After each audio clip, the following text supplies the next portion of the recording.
Nem sempre quem avisa, amigo é. Este é o Visão Libertária, sua fonte de informações descentralizadas e distribuídas. No mundo todo existe um prelúdio antes de algo acontecer. Seja em pequena ou larga escala, da natureza ou do homem, do nosso organismo ou da sociedade. Em um dia quente, vemos as nuvens se aproximarem e o vento começar a soprar com mais força antes das primeiras gotas caírem.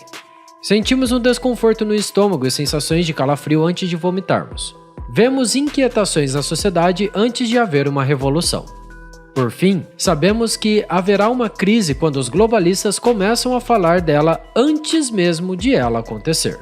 Duvida?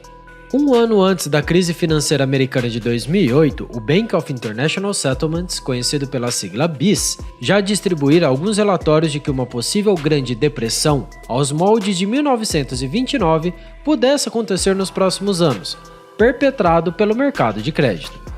Vale ressaltar aqui que o BIS é como se fosse um banco central dos bancos centrais, o que faz uma instituição globalista de grande influência no mundo financeiro. Nessa mesma época, a mídia alternativa, que já estava na internet e era descentralizada e distribuída, havia alertado sobre uma possível ruína no mercado imobiliário americano. Enquanto isso, a mídia mainstream e os Faria Limers diziam que tudo estava a mil maravilhas. Não havia o porquê se preocupar, nem o que temer. Crise do subprime, isso tudo é teoria da conspiração. Entretanto, em menos de um ano, as primeiras empresas começaram a pedir falência. E tudo foi por água abaixo. Logicamente, a mídia principal dizia que ninguém poderia ter previsto isso e que só conseguiram enxergar a onda do tsunami da crise no momento em que ela estava a alguns metros da praia. Acontece que a mídia alternativa, juntamente com os globalistas, diziam que algo estava errado e que o colapso súbito do mercado seria tenso e dramático. Contudo, as redes de televisão, rádio e grandes empresas de notícias na internet simplesmente fecharam os olhos quanto a isso. A mídia descentralizada e distribuída sempre tende a olhar com muito cuidado o que os globalistas estão falando, porque eles não estão no jogo para fazer ameaças. Eles estão ali para realizar uma síntese do que irá acontecer. E saiba que se algo de proporções catastróficas acontecer, provavelmente tanto as elites monetárias quanto as instituições globalistas têm participação no desastre. Obviamente, ao alegarmos que os globalistas criam eventos artificiais que causam o colapso econômico, muitos dirão que isso é teoria da conspiração. Mas isso deixou de ser teoria há muito tempo, para se tornar um fato. O grande reset mundial, já explicado aqui no canal várias vezes, proposto por Klaus Schwab, é um excelente exemplo do que os globalistas estão pensando em fazer. Usar a decadência econômica e social como uma possível oportunidade para estabelecer a nova ordem mundial, baseada no socialismo e na tecnocracia. Sobre este tema, recomendo o vídeo Como o Comunismo e a Nova Ordem Mundial se alinham com o Apocalipse Cristão. O link está aqui na descrição. Os globalistas, ao contrário do que muitos acreditam, não planejam as coisas às escondidas. Eles normalmente discutem abertamente suas agendas, basta procurar no lugar certo. O maior problema é conseguir discernir o que é confissão de desinformação, o que é mentira da realidade. O que podemos fazer é tentar ligar as declarações dessas instituições e seus porta-vozes com as evidências disponíveis no mundo real. É aqui que venho dizer a vocês que temos um problema de escassez de alimentos ainda este ano. Em abril, o FMI, a ONU, o BIS, a Fundação Rockefeller, o Banco Mundial, o Bank of America, o Fórum Econômico Mundial e até mesmo o cheirador de cangote de crianças do Biden comunicaram à imprensa por meio de documentos, atas, relatórios e discursos que haverá uma crise de alimentos ainda este ano. Os economistas influenciados pela escola austríaca, aqui no Brasil podemos citar o Fernando Ulrich como sendo parte deles, avisam há muito tempo que já existe um grande problema de escassez de alimentos. A alta da inflação é o principal proponente desse problema. Então, podemos concluir que fica fácil prever um desastre quando você é o responsável por ele. Afinal, as políticas das instituições elencadas anteriormente e seus fantoches sentados nas cadeiras presidenciais ou de primeiro-ministros culminaram para ações que tendem a levar toda a sociedade para esta realidade distópica. Obviamente, irão culpar os acontecimentos dos últimos anos como sendo o principal fator gerador dessa escassez. Com toda certeza, irão culpar a guerra da Ucrânia também. Não que esse conflito não tenha piorado a situação, mas não foi só isso. As sanções contra os russos realmente vão diminuir a oferta de alimentos, mas a maior ameaça é o aumento da base monetária, criada única e exclusivamente para sustentar os parceiros corporativos através dos pacotes de estímulo com a desculpa de serem grandes demais para quebrar. Só o Fed criou em 2020 mais de 6 trilhões de dólares por meio dos programas de bem-estar social.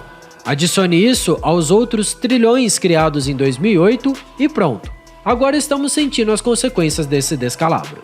A inflação está chegando a níveis que não se observava há muitas décadas, não somente nos Estados Unidos, mas aqui no Brasil e em todo o mundo também. Apesar de o conflito Rússia e Ucrânia não ser o real motivo para que a crise de alimentos aconteça, vamos ver o que ela pode contribuir para isso. A invasão obviamente interrompe a produção de grãos ucraniana.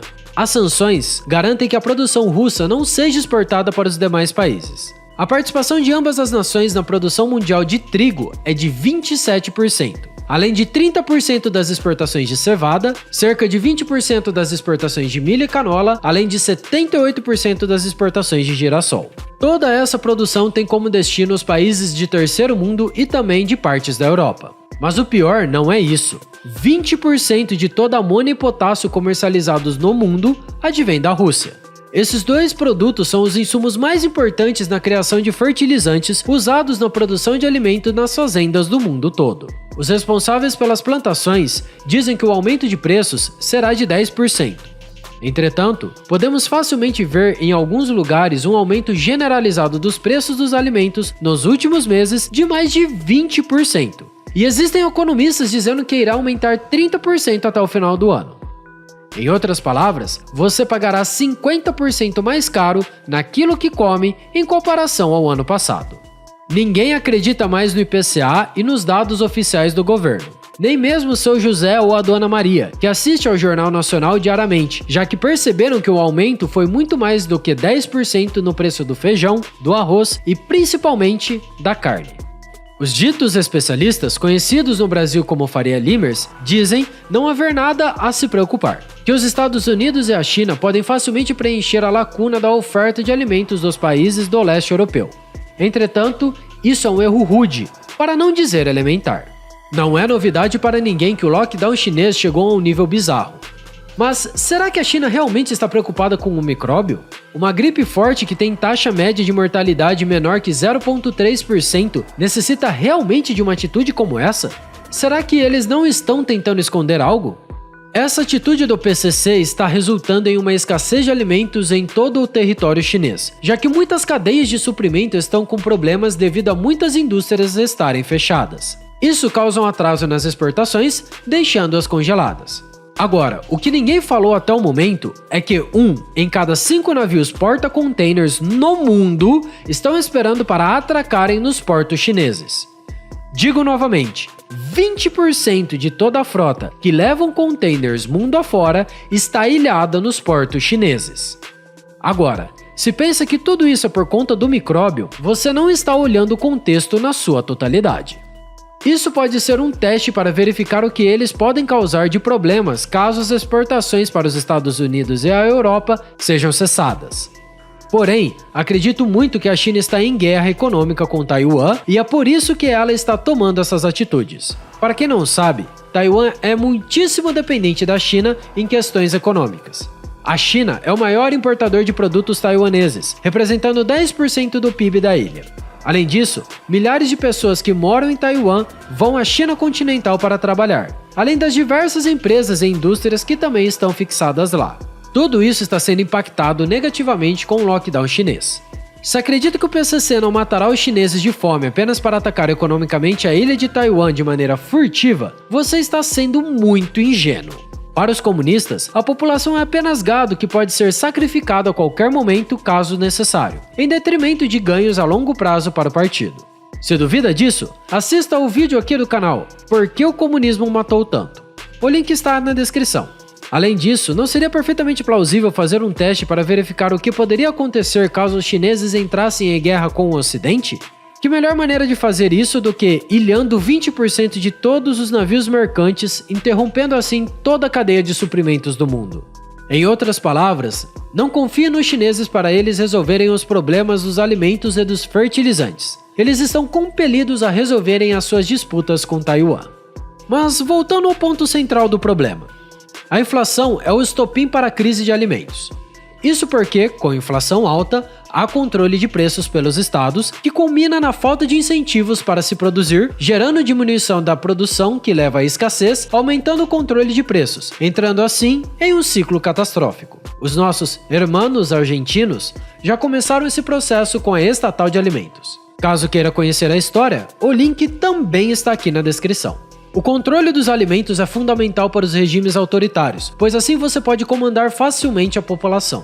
Este controle só perde para o da energia, que também será um grande problema para a Europa devido às sanções de petróleo e gás russos. Entretanto, a falta de alimento é algo que está mais próximo das pessoas, deixando-as mais emotivas.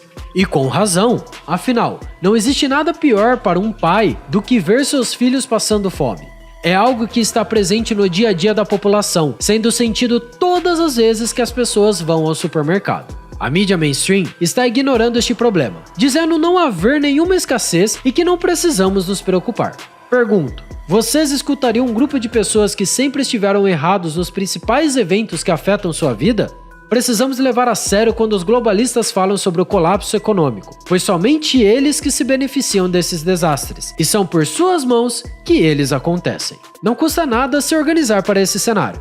Portanto, prepare-se para ainda este ano ver gôndolas vazias no mercado. Obrigado pela sua audiência. Esse artigo foi revisado por J.J. Lieber, escrito e narrado por Coreia com K. Se você gostou desse vídeo, clique no ícone de curtir abaixo e compartilhe em sua rede social. Se deseja ser notificado de outros vídeos, inscreva-se no canal e depois clique no ícone da campainha. Até a próxima!